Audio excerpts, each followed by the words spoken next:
Hello बच्चों, let's see this question. In figure, a solid ball rolls smoothly from rest, starting at a height of 6 meter until it leaves the horizontal section at the end of the track at the height h equals to 2.0 meter. How far horizontally from a point A does the ball hit the floor?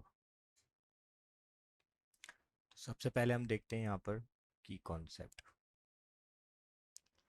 यहाँ पर की concept होगा law of energy conservation. Law of energy conservation. Energy neither be created nor be destroyed. It's only change its form. अब हम बात करते हैं बच्चों सॉल्यूशन की। सॉल्यूशन अगर हम यहाँ पर देखें तो बच्चों यहाँ पर हमें क्या दिया हुआ है। हमें एक बॉल को हॉरिजॉन्टल से एच हाइट से यहाँ पर छोड़ा गया है। एच हाइट से हमने क्या करा है, इसको बॉल को छोड़ा है। अब ये बी पॉइंट मान लेते हैं और यहाँ से मैंने बॉल को, अब वो कैसे जा रही है बॉल, कुछ इस पाथ को फॉलो करती हुई जा रही है। अब ये बॉल कहाँ पर हिट करती है, ए पर हिट करती है। उसके बाद ये जो बॉल है अगर हम देखेंगे तो मान लेते हैं ये सी पॉइंट है। अब ये जो बॉल है ये यहाँ पर इसकी कुछ ना कुछ हॉरिजॉन्टल वेलोसिटी रहती है। अब हॉरिजॉन्टल जब ये यहाँ से टकराती है तो हॉरिजॉन्टल वेलोसिटी होने की वजह से ये क्या करेगी, यहाँ पर एक पैराबोलिक पाथ को फॉलो करेगी। तो मान लेते हैं यहाँ पर ये डिस्टेंस जो कवर कर रही है वो डी कवर कर रही है, ठीक है। और यहाँ पर जो इसकी हाइट है वो क्या है, स्मॉल एच है, ठीक है। तो अगर इसकी यहाँ पर वेलोसिटी की अगर हम बात करें, सी पर अगर इसकी वेलोसिटी की बात करें तो वो क्या है, वी है। अब पहले तो हमें ये वी पता होना चाहिए तब जाके हम आगे प्रोसेस कर सकते हैं। तो सबसे पहले मैं वी निकालने के लिए हम क्या कर रहे हैं कि यहाँ कहीं ना कहीं जब इस बॉल को छोड़ा गया होगा तो इसके अंदर क्या होगी, पोटेंशियल एनर्जी होगी। अब यही पोटेंशियल एनर्जी कई एनर्जीज में डिवाइड हुई होगी। जैसे ये जो पोटेंशियल एनर्जी है जब वो किस में थी, एट रेस्ट में थी। अब यही पोटेंशियल एनर्जी इसमें अलग अलग एनर्जी में कन्वर्ट हुई होगी, जैसे काइनेटिक एनर्जी में कन्वर्ट हुई होगी जिससे ये क्या कर रही थी, मूव कर रही थी। और अगर हम देखें तो काइनेटिक एनर्जी में भी, रोटेशनल काइनेटिक एनर्जी में भी ये क्या हुई होगी, कन्वर्ट हुई होगी। और ये किस में भी कन्वर्ट हुई होगी, जब ये वापस से कहाँ पर आएगी, रेस्ट में आएगी, तो वहाँ पर भी इसकी एनर्जी कंप्लीटली ये जो रेस्ट में एनर्जी थी उसमें कन्वर्ट हुई होगी। तो ये मैंने क्या लगाया है, मैंने यहाँ पर लगाया law of conservation of energy.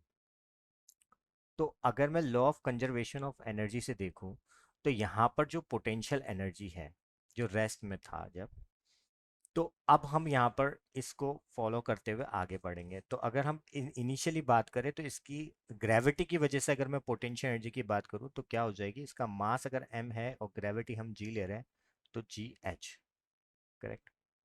अब इनिशियली अब ये जो जिस वेलोसिटी से जा रहा है आगे जब जाएगा तो वो होगी एम वी स्क्वायर, करेक्ट। अब ये रोटेशनली मूव कर रहा है तो उसके लिए जो होगा हाफ इनर्शिया ओमेगा स्क्वायर। और एम जी एच जब ये कौन से पॉइंट पर पहुंच जाएगा, सी पॉइंट पर पहुंच जाएगा, तब इसके अंदर जो पोटेंशियल एनर्जी होगी वो एम जी एच होगी। ये कौन सी एनर्जी है, ये भी इसकी पोटेंशियल एनर्जी है। जब ये इसके पास ये वी वेलोसिटी होगी फिर ये किसको फॉलो करेगा, पैरागोलिक पाथ को यहाँ पर फॉलो करेगा, ठीक है। अब यहाँ से हम इस इक्वेशन को यूज करके अब इसको हम आगे बढ़ेंगे। बच्चों हमारी जो इक्वेशन बनी है वो क्या बनी है, M G H equals to half M V square plus half I omega square plus M G H. तो अगर हम यहाँ पर इनर्शिया की बात करें तो यहाँ पर जो इनर्शिया होगा वो क्या होगा इसका, वो होगा 2/5 आर स्क्वायर। आर स्क्वायर क्या है यहाँ पर, जिस रोटेटिंग एक्सिस पर ये क्या कर रहा है, रोटेट कर रहा है। फिर अगर मैं एक रिलेशन और निकालूं कि मेरे को यहाँ पर लीनियर वेलोसिटी चाहिए, तो मेरे को यहाँ पर ओमेगा नहीं चाहिए, तो मेरे को पता है कि v बराबर क्या होता है, आर ओमेगा होता है। तो यहाँ से ओमेगा क्या निकल जाएगा, v बाय आर निकल जाएगा। अब इन वैल्यूज को मैं यहाँ पर इक्वेशन में पुट करूंगा और फिर मैं यहाँ से वेलोसिटी को निकालने की कोशिश करूंगा। तो half M V square, half inertia की जगह हम लिखेंगे 2/5 आर स्क्वायर, और ओमेगा की जगह रखेंगे हम V square upon R square plus M G H. यहाँ सब में अगर हम देखेंगे तो m कॉमन आ जाएगा और वो कट हो जाएगा। और अगर इसको हम और सॉल्व करेंगे तो जी एच इक्वल्स टू क्या आ जाएगा, 7/10 वी स्क्वायर आ जाएगा प्लस जी एच। अब यहाँ पर हमें बहुत सी चीज़ें दी हुई है, जैसे हमें ये पता है कि जी की वैल्यू इन्होंने दी है कि 10 मीटर पर सेकेंड स्क्वायर लीजिए आप, ठीक है। हाइट, हाइट की अगर हम बात करें तो हाइट भी हमें दे रखी है, वो हमें दे रखी है कितनी, 6 मीटर दे रखी है, ठीक है।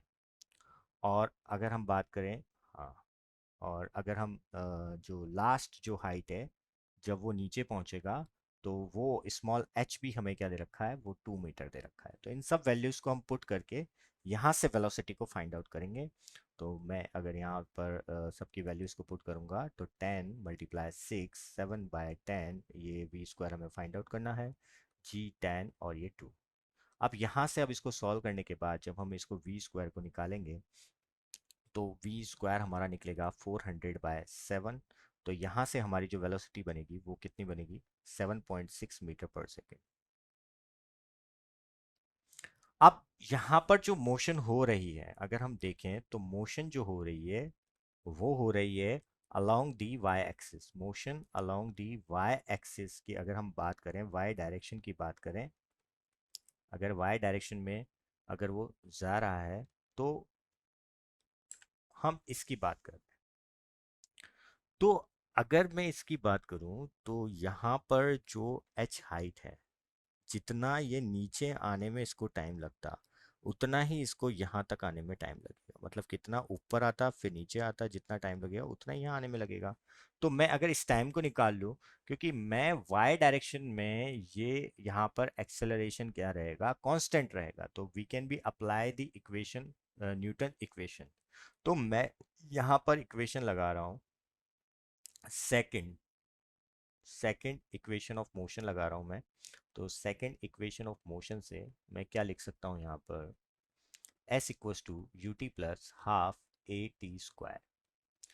अब यहाँ पर ये h हाइट की बात करें तो h आ जाएगा, ठीक है। अब इनिशियल वेलोसिटी की अगर हम बात करें उस वक्त तो वो 0 मीटर पर सेकेंड होगी, ठीक है। तो ये 0 हो जाएगा इस टी टाइम का, हाफ और g, और ये हो जाएगा टी स्क्वायर। अब यहाँ से जी की वैल्यू भी पुट कर देंगे, वो हम 10 पुट कर देंगे। तो यहाँ से एच भी हमें दे रखा है 2 metre, half 10 T square.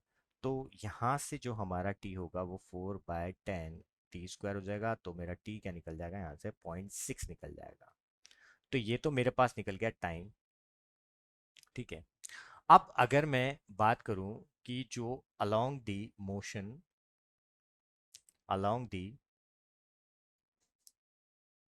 X direction, अगर मैं एक्स डायरेक्शन की बात करूंगा तो अब मैं यहाँ से डिस्टेंस को निकाल सकता हूँ, क्योंकि मेरे पास टाइम आ चुका है कि जितने में वो कवर करेगा।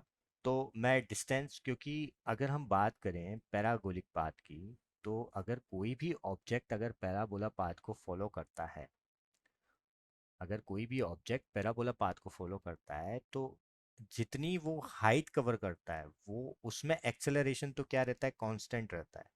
तो यहाँ पर हम न्यूटन की इक्वेशन को अप्लाई कर सकते हैं, Newton's equation we can be apply. But अगर हॉरिजॉन्टली अगर वो जाता है तो यूनिफॉर्मली जाता है, यूनिफॉर्म वेलोसिटी से जाता है। तो अगर वो यूनिफॉर्म वेलोसिटी से जा रहा है तो हम वहाँ पर न्यूटन की इक्वेशन फाइंड नहीं लिख सकते हैं, हम सिर्फ यही फॉर्मूला रख सकते हैं, velocity equals to distance upon time. तो मैं यहाँ से डिस्टेंस निकालूंगा वेलोसिटी मल्टीप्लाई टाइम करके। वेलोसिटी अभी अभी हमने निकाली है 7.6, उसको यहाँ पुट करेंगे, और टाइम हमने निकाला है 0.6, उसको पुट करेंगे, और यहाँ से हम फाइंड आउट करेंगे डिस्टेंस को, तो वो हो जाएगी 4.6 मीटर। तो ये जो हॉरिजॉन्टली डिस्टेंस कवर करेगा वो 4.6 मीटर होगी। I hope you will understood it well. यही हमारा फाइनल सोल्यूशन होगा। I hope you will understood it well. Best of luck.